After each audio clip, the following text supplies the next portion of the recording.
on YouTube, Mike with iHeart Knives, and today we're going to talk about stone progression. And here I have the Shapton Pro 220, the 500, the 1000 Pro. This is the glass 500, 1000 Pro, and then 2000 Pro. And those are 4 stones, and basically a progression that you could carry through. You know, theoretically, I guess you could go 220, 320, 500, 1500, or 500, 1000, 1500, and then 2000. You could also go 220 right to 1000. And the reason I'm doing this video is I got a comment from, I believe his name was Jeff McCrae, and he asked me, Jeff McCrae. He asked me to answer the question, and I asked him if I could do a video on it. So this is for you, Jeff, and for any of you guys out there who are wondering about stone progression. Is it necessary to go stone by stone by stone and grit by grit by grit, or can you get away with skipping grits? And the short answer is yes, you can get away with skipping grits, but there's a caveat. It depends on the steel, it depends on the finish that you're trying to achieve, and it depends on the stones. So S30V, or are you cutting Maximet,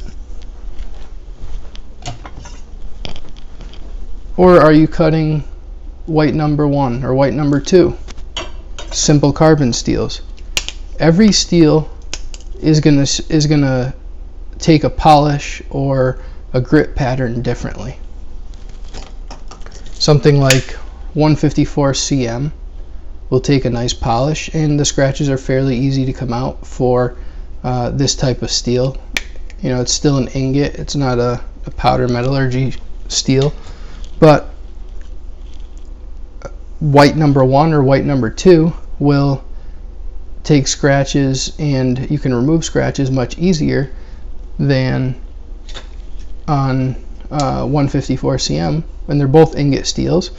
You know, they don't go through the powder metallurgy process, but they're 2 different steels. So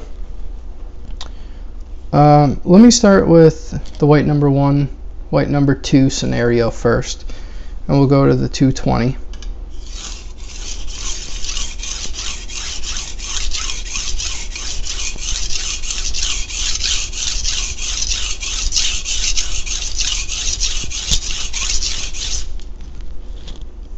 Okay, and now we've got 220 scratches along the whole blade.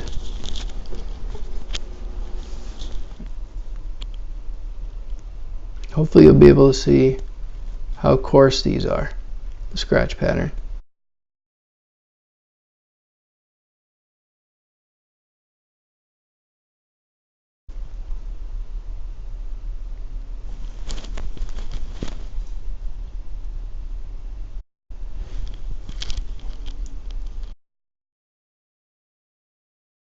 I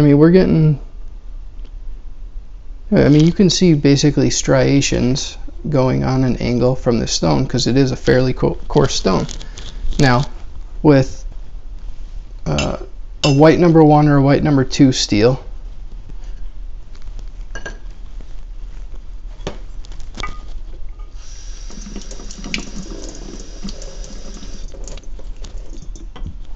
you can go right to a 2000 grit, and basically any stone you can do this with, or not any stone, I'm sorry, with any steel you can do this. Let's go right to the 2000 grit.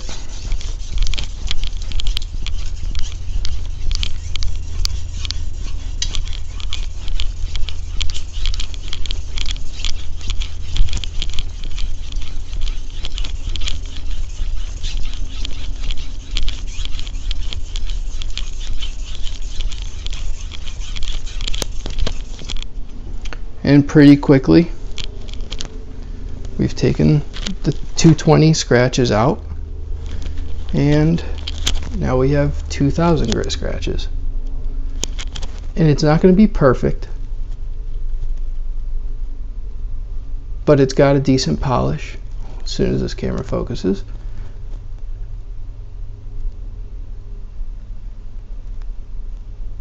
And you can see the light on the edge is much more shiny. So right there we went from 220 to 2000, and we skipped 500 and 1000. Now, if you took a jeweler's loupe or even like a macro lens, you'll still be able to see rogue scratches in the scratch pattern. And that's where me answering Jeff, your question, becomes difficult. So for a chef in a kitchen, 220 and 2000 might work great, and then stropping on, let's say, 3 micron diamond or 3 micron CBN emulsion or whatever, even chromium oxide, whatever your compound of choice is after that. And that would be a quick step, like 10-15 minutes. You could take any small chips you have out with the 220, polish it up with the 2000, and you have a bite, but you still have a semi-polished finish. So it'll go through foods fairly easily, but you still have some bite to it, and it's more than an adequate edge. On the other hand, if I tried to do the same thing with Maximate, you wouldn't get the same result, and it wouldn't happen as quickly, because it's a harder steel, it's a tool steel, so it's more wear resistant, but it's also rock weld harder too. So they're apples and oranges. We're not even talking about the same thing, but you have to ask yourself, what are you sharpening?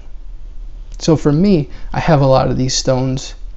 Well, one, because I sharpen razors, straight razors, so I needed a progression, because straight razors it's better to use more stones just to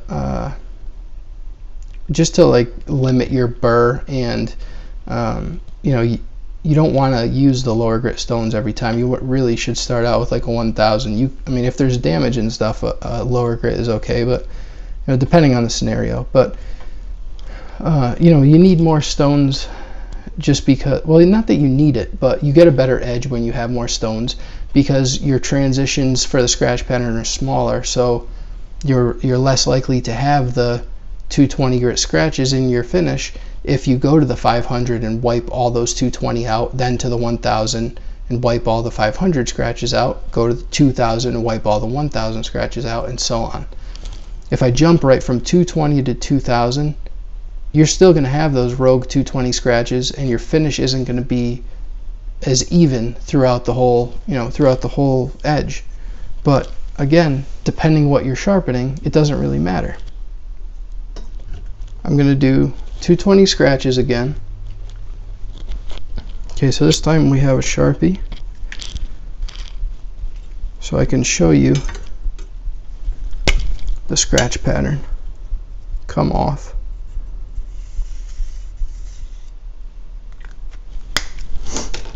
Alright, so now we've got Sharpie on the edge.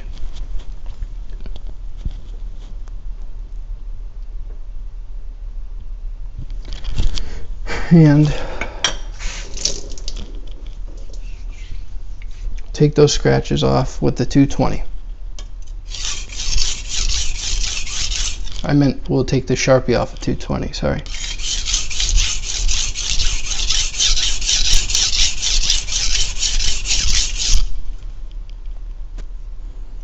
And just like that, it's off.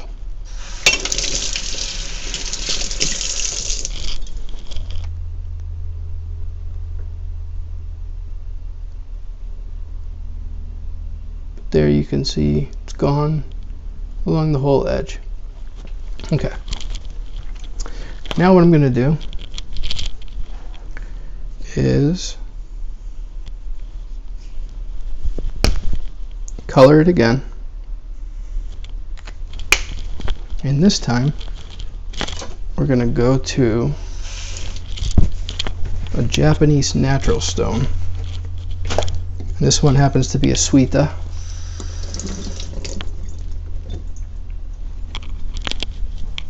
And the reason I'm using a Japanese natural this time is to talk about purpose of stone that you pick, and why I said that the knife steel, the stone, and the edge finish that you want, why those three things are all important factors.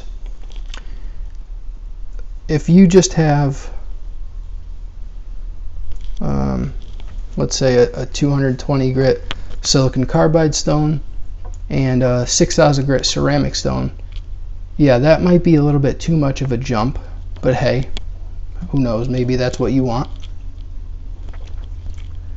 But Japanese naturals are known for being stones that they're very well known for scratch removal.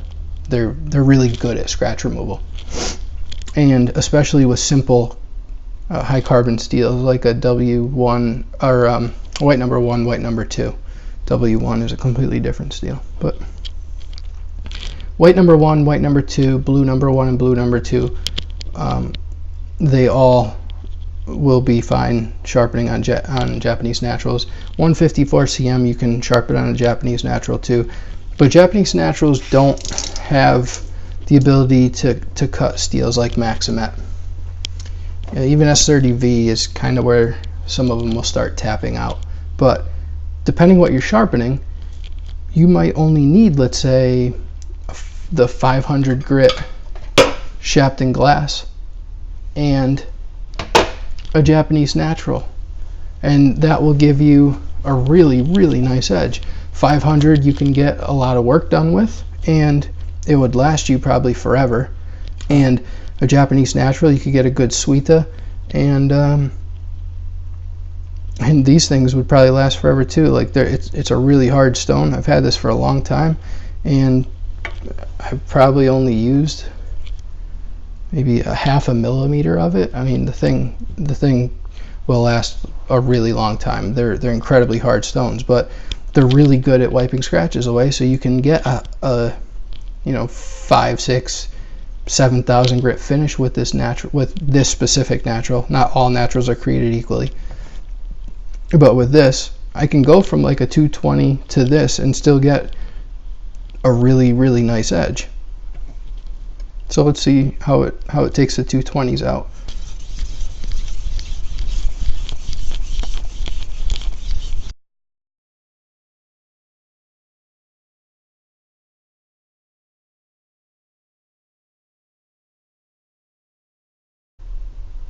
Yeah, and just like that, they're out.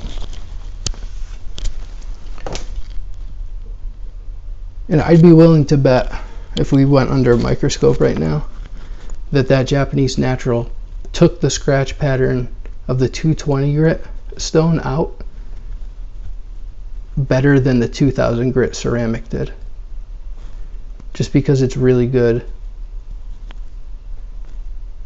Japanese naturals are really good at removing scratches.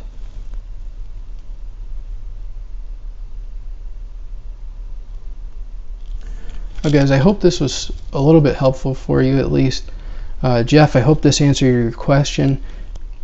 I'm sorry it's not more direct, that I didn't tell you to just buy a 1000 grit stone and a 5000 grit stone and a 1 micron diamond spray with a cowhide leather strap and you'll be good to go. It's more than that.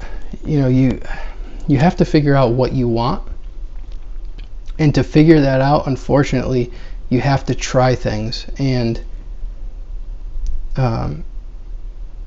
I would say you really can't go wrong with a 500 grit stone and a 2000 grit stone. I think if you were to get like a Shapton glass 500 and 2000, you'll be able to get really nice edges for any knife pretty much. You won't be able to sharpen like crazy super steels like Maximet or Rex 45, stuff like that. You'll have trouble with. You'll need diamonds for that. But strictly progression, like Triple B, he just uses 800 grit CBN, and then he strops. You can get away with just one stone, especially if you're a good sharpener. But depending what you want out of your edge and depending what you're sharpening for, if you're sharpening just to carry a pocket knife, ending at 2000 grit is fine. I say it all the time that the 500 and the 2000 in like my earlier videos, those are like my power stones. Those are the ones that I go to probably more than any other stone. 500, 1000, and 2000, but mainly the 500 and the 2000, and those are probably my favorite stones when it comes to synthetics. But it's kind of like with it's like with knives too. Stones become addicting, and you'll probably end up with a bunch of them, and then you'll realize what you like and what you use most. But you kind of have to figure out what edge you want first. If you're a sushi chef and you're sharpening Yanagi bas, you probably want to finish with like a 6,000-8,000 grit finish, or like a Japanese natural, which certain ones will put out even higher polishes, like upwards 12-ish thousand, even more, I guess some will. But you kind of have to figure out what you want to sharpen first. So if I'm just sharpening this, this white number 1, well, this is like a reshaped Koritsuke kind of. This was a Tajiro Santoku, or maybe this is white number 2, but it's a Tajiro Santoku, rehandled maple and in ebony. I put a fatter handle because it fit my hand nicer, and I love this thing. It's a freaking laser. It's a cheap knife, but 500 and 2000, that would be just fine. Honestly, I could probably get away with just a 1000 grit stone even, and not have any other, and just use 1000 and strop. But that's because it's a kitchen knife, and that that's what works for me. But for you, you might want, let's say, a 4000 grit finish when you end. So you just have to figure out what you want, and I can help guide you better if you tell me what you want out of your edge. If you say you want bite, then stick with maybe a 2000 or 4000 grit finish. If you want, high polish and you want to get crazy with your edges, then get a whole host of stones and work your way up to that high polish. You have to figure out what you want first. I'm sorry it's not just like a cookie cutter answer, but unfortunately I had to learn. When I first started learning how to sharpen, I would watch these videos, and people would say, well, I used this and this, but it may not work for you. And I found out I wasted a lot of money on stones that didn't work for me before I found what did work for me. And this is what works for me, but again, it may not work for you. So that's where you kind of have to figure it out for yourself. But yeah, hopefully that helps, Jeff. Hopefully it didn't confuse you more. If you have any other questions, feel free to email me at iheartknives@yahoo.com, or just leave them in the comments, and I'll answer it as soon as I can. But hopefully that helps a little bit, guys. Thanks for coming along for this. I'll have more sharpening videos coming up. The giveaway is going to be in a couple days. I don't know when this video will be posted, but it'll probably be around the same time, a day or two within the drawing. And yeah, that's going to do it for this video, guys. Thanks for coming along, and I'll see you all on the next one.